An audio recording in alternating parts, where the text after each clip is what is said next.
You believe your life is your own. Your choices, your thoughts, your relationships. You think you're in control. And that is the most dangerous and pervasive lie you have ever been told.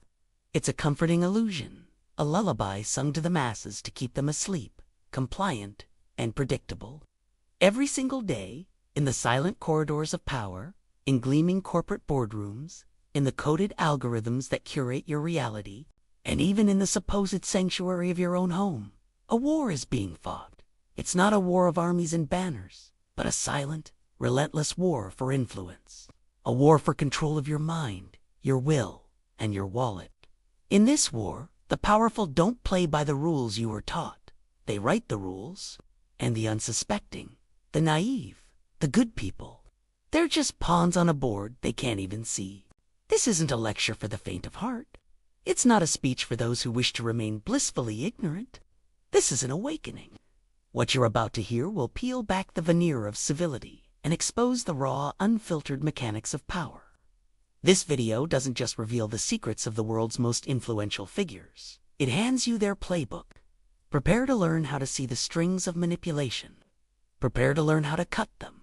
And prepare to learn how to wield that same influence for your own gain. The game is already in motion. The only choice left is whether you'll be a player or be played. Redefining reality, the invisible war, first things first. You have to discard the fairy tales you've been fed about fairness, merit, and justice.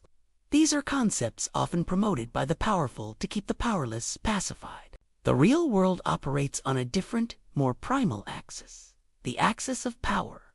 Power isn't good or evil. It's a force, like gravity.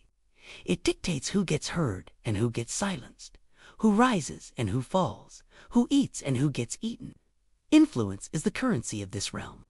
It's the invisible force that shapes decisions, alters beliefs, and directs behavior. Think of society not as a community, but as a grand, intricate chessboard. Every social interaction, every negotiation, every relationship is a move in this game. The masters of this game don't announce their intentions. They don't reveal their strategies. They operate from the shadows, using a sophisticated understanding of human psychology to guide your hand, to plant ideas in your mind, and to make you believe their goals are your own. They have studied the science of manipulation, while you were taught to just be honest and work hard. They understand that we aren't creatures of logic. We're driven by emotion, insecurity, and ego. They know that fear can motivate more effectively than passion, that guilt is a stronger leash than loyalty, and that a well-timed compliment can disarm a person more completely than any weapon. These aren't just abstract ideas. They are clinical, repeatable tactics. Many are drawn from the darker corners of psychology, the same principles that form the dark triad of personality, narcissism, with its profound egotism, Machiavellianism, with its focus on manipulation and moral indifference, and psychopathy, with its chilling remorselessness. These are the foundational traits of those who see the world not as a place for connection, but as a territory to be conquered. The people and institutions who wield this dark influence in politics, business, and media aren't necessarily smarter than you. They're simply more aware of the game. They see the world as it is, not as they wish it were.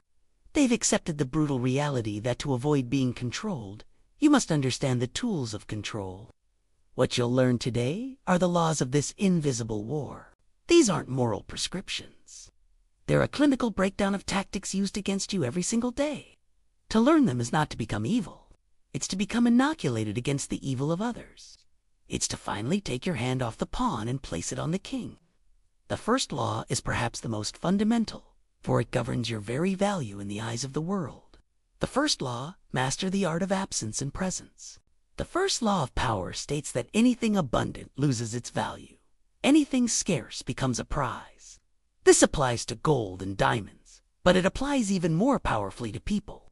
Your constant availability, your eagerness to please, your immediate response to every call and message. You think these actions show you're reliable, but you're actually destroying your power.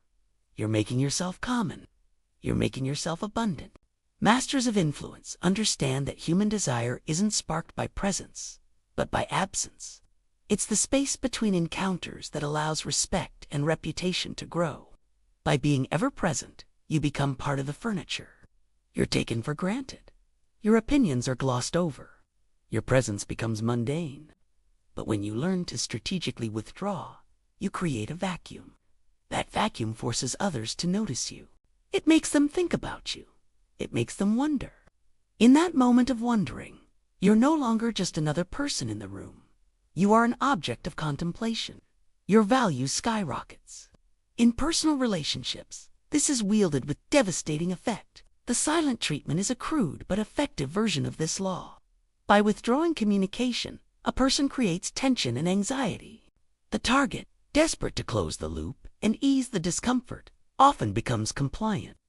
A more sophisticated application isn't being silent, but simply being less available. Don't always be the one to initiate contact. Let time pass before returning a call. Have a life so compelling that your time is genuinely scarce.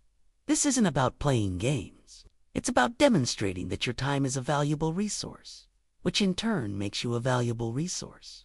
The person who's always available for a last-minute plan is the backup plan. The person who is busy but might make time for you becomes the prize. In business and marketing, this law is a cornerstone of profit. Brands create limited editions and flash sales to manufacture scarcity. Companies have built empires on drop culture, releasing a ridiculously small number of products that sell out almost instantly. This doesn't just sell the product, it creates a frenzy of desire. The item's value is no longer in its material quality, but in its scarcity. This same principle, known as the scarcity principle, is why websites show you messages like "only 2 left in stock," or "someone else is looking at this deal." It's a direct psychological attack on your fear of missing out, compelling you to act immediately and without thought. To apply this law, you must conquer your own fear of being forgotten. The urge to be constantly connected is a sign of insecurity. Become comfortable with your own absence. Cultivate interests that consume your time and energy. When you are present, be fully present, engaging, and focused. But when you are absent, be fully absent. Let them feel the void your presence fills. Don't announce your withdrawals. Don't make ultimatums. Simply become a rarer commodity. Your words will carry more weight because they're spoken less often. Your presence will be more electrifying because it isn't guaranteed. You'll be missed, and in being missed, you will be wanted. In the game of power, being wanted is the ultimate leverage. You are no longer chasing respect. You are making respect chase you. The second law, construct the enemy. Control the narrative. The second law of power is as ancient as civilization. A group united against a common enemy is a group under control. A leader who can define a fearsome them can command the absolute loyalty of us. This perhaps the most potent and dangerous tool in the arsenal of influence, used to build nations, fuel wars, and consolidate power. The psychology is primal. Humans are tribal creatures, hardwired to seek safety in numbers and view outsiders with suspicion. When a leader amplifies a threat or fabricates an enemy, they tap directly into this survival instinct. Individual anxieties and petty disagreements dissolve, replaced by a singular, unifying focus on the designated foe. Dissent becomes treason. Questioning the leader becomes a betrayal of the group. Loyalty is no longer a choice. It's a prerequisite for survival. In the grand theater of politics, this law is the script for nearly every rise to power. Leaders consistently point to external threats: a rival nation, a different ideology, a minority group to galvanize their population and justify expanding their own authority. They use this manufactured conflict to suppress internal dissent and deflect blame for their own failings.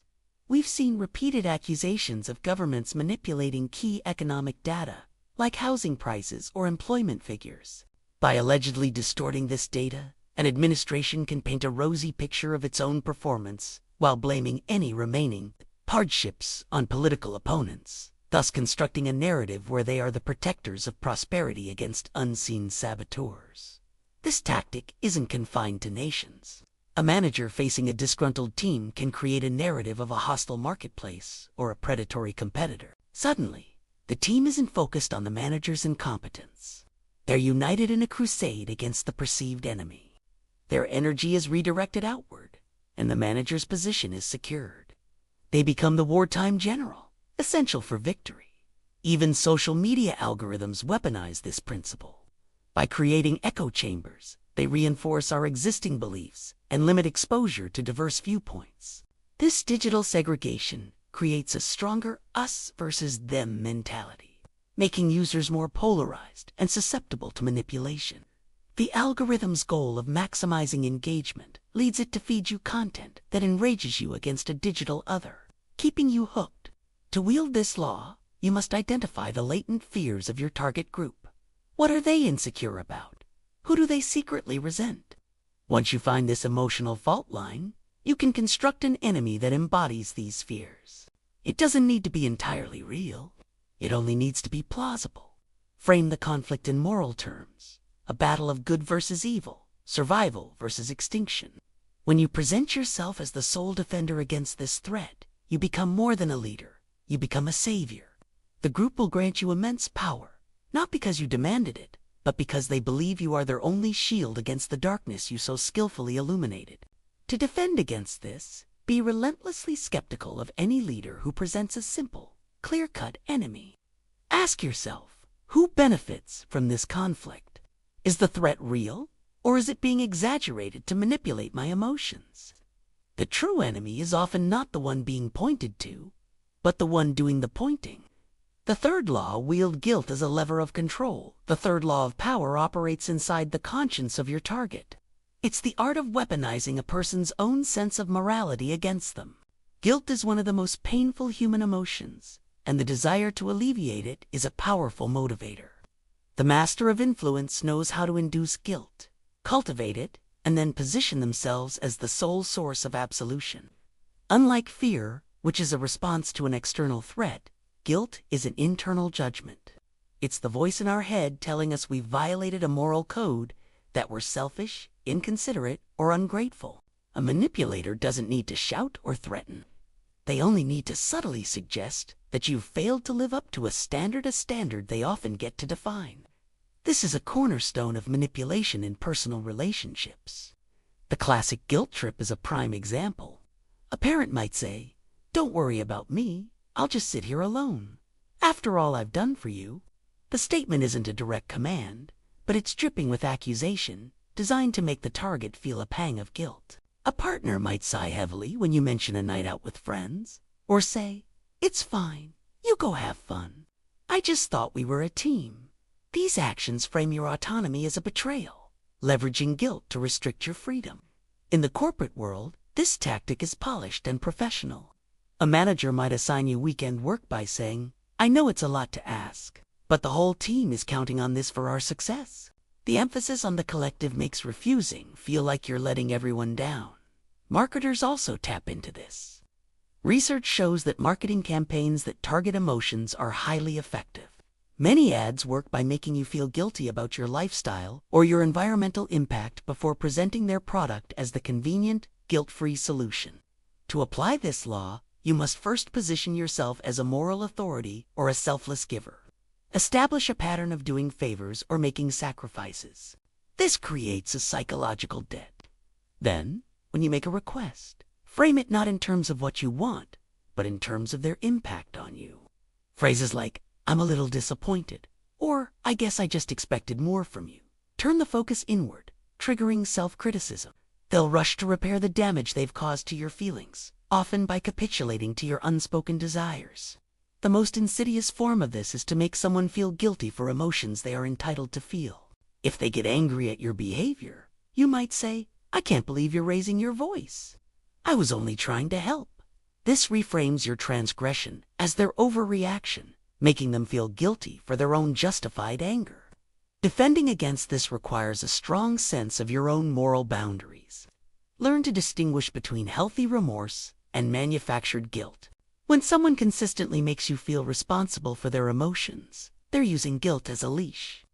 You have to be willing to be perceived as selfish by a manipulator. State your boundaries calmly. "I understand you're disappointed, but my decision stands. You are not responsible for managing the emotions of others." By refusing the burden of unearned guilt, you break the lever. The fourth law, the Trojan horse of affection, love bombing and false charm. The fourth law of power is the most seductive and therefore the most treacherous. It's the art of disarming your target, not with force, but with an overwhelming flood of affection, praise, and attention. This tactic, love bombing, is the Trojan horse of influence. It bypasses all logical defenses by appealing directly to our deepest needs, to be seen, desired, and considered special. Once the gates are open, control is easily established. So why does love bombing work? It creates a powerful emotional dependency in a very short time. The manipulator showers their target with compliments, gifts, and declarations of unique connection, saying things like, "I've never met anyone like you," or "You're the only one who truly understands me." This intense focus is intoxicating. It makes the target feel like the center of the universe. This isn't just flattery. It's a strategic maneuver to stroke the ego and create a favorable environment for influence. In the early stages, the target is in a state of euphoria. They believe they've found a soulmate or a uniquely appreciative boss. What they don't realize is that this affection is a performance. Once the target is hooked on this validation, the manipulator can begin to exert control. They'll subtly introduce periods of withdrawal, slight cooling of affection, a delayed response. This creates panic in the target, who has become addicted to the praise. They will do anything to regain that initial feeling of adoration, making them incredibly easy to manipulate. This tactic is the hallmark of cult leaders, who shower new recruits with love and belonging to isolate them from old support networks. It's also a classic tool of narcissistic partners, who use intense initial charm to lock in a victim before the cycle of devaluation and control begins. But it also exists in the corporate world. A powerful executive might love bomb a promising subordinate, praising their work publicly and offering exclusive opportunities. This creates immense loyalty. The subordinate, feeling chosen and indebted, will be far less likely to question unethical requests later on. To use this law is to become a master actor. You must study your target and identify their deepest insecurities. What do they want to believe about themselves? Reflect that image back at them, but amplified. Mirror their language to build a false rapport. Overwhelm them with attention until they see you as their primary source of self-worth. Then, and only then, do you slowly introduce your agenda. To defend against love bombing, be deeply suspicious of affection that feels too intense, too soon. True connection is built slowly. Be wary of anyone who places you on a pedestal. The higher the pedestal, the harder the fall. Maintain your own interests and social circle. Do not allow one person, no matter how charming, to become your sole source of validation. When you feel that intoxicating rush, ask yourself, what does this person want? Healthy affection empowers you. Love bombing makes you dependent. Know the difference. The fifth law, never defend. Only reframe. The fifth and final law is a crucial tactic for surviving attacks and maintaining control. Never defend yourself. The moment you begin to defend, you've already lost. This principle is counterintuitive. Our natural instinct when accused is to rush to our own defense, present facts, and prove our innocence. But masters of influence know this is a trap. Defending yourself gives credence to the accusation. It puts you in a subordinate position, reacting to a narrative set by your opponent. You are playing their game on their turf. Arguing with an accuser only digs you deeper into their frame. The powerful do not defend. They reframe. They pivot. They attack. They understand that social dynamics aren't a court of law where evidence is weighed dispassionately. It is a battle of perceptions, and whoever controls the frame controls the outcome. In politics, this is a masterclass performed daily. When a politician is accused of a scandal, their first response is rarely a detailed rebuttal. Instead, they reframe the situation. They might attack the accuser's motive. This is a politically motivated witch hunt. They might pivot to a grander principle. This isn't about me. This is about free speech being under attack. Or they might use incredulity, treating the accusation as so absurd it doesn't warrant a response. Notice how they never engage with the substance of the charge. They change the subject. In the corporate world, this is the essence of crisis management. When a company is accused of wrongdoing, the press release rarely says, "We did not do that." Instead, it says, "We are committed to the highest standards of integrity." We are taking this matter very seriously and have launched a full internal investigation. This reframes them from a potential villain to a responsible protagonist seeking the truth. They've seized the narrative without ever denying the core accusation. In personal conflicts, this law is just as potent. If someone accuses you of being inconsiderate, defending yourself, "No, I'm not. I thought about you when," only leads to an endless argument. A power player reframes. They might say, "It sounds like you're feeling hurt right now. What's really going on?" This pivots from a defense of their character to an analysis of the accuser's emotional state, putting the accuser on the back foot. To apply this law, you must resist the urge to justify yourself. When attacked, pause. Do not react. Analyze the attack. What is the underlying frame? Then, shatter that frame and impose your own. Change the timeline, what happened before. Change the motive, who benefits from this attack. Or change the subject entirely. When you refuse to play the role of the defendant, you force everyone else to react to your script. To defend against this, you must learn to hold the frame. When a person refuses to answer your question and instead pivots or attacks you, don't follow them down the rabbit hole. Calmly and persistently, bring the conversation back to the original point. "That's an interesting perspective, but my question was about X." Repeat your point until it is addressed. By refusing to let them reframe, you expose their manipulative tactic for all to see. The laws you've learned today are only the beginning. They are the first keys to unlocking a world that has, until now, remained hidden from you. To continue your journey into the true nature of power. To arm yourself with the knowledge that separates the masters from the puppets. Subscribe to this channel and join the few who choose to see the world as it truly is. The burden of knowledge. This information is a double-edged sword.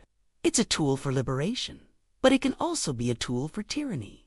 It would be easy to take these laws and use them to exploit the unsuspecting, to build a petty kingdom on the weaknesses of others. Many do, but that is the path of the shallow tyrant, one who becomes a slave to their own hunger for control. The ultimate purpose of this knowledge is not to rule others, but to become impossible to rule yourself.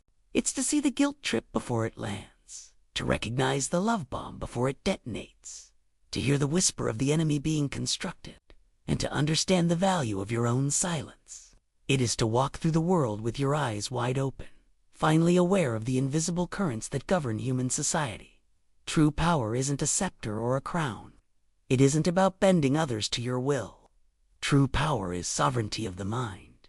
It's the quiet confidence of knowing that you see the strings, and therefore you will never be a puppet again. The game will always be played, but from this day forward, you will no longer be an unwitting piece. You are a player. The choice of how to play, and for what purpose, is now yours. Wield this power wisely.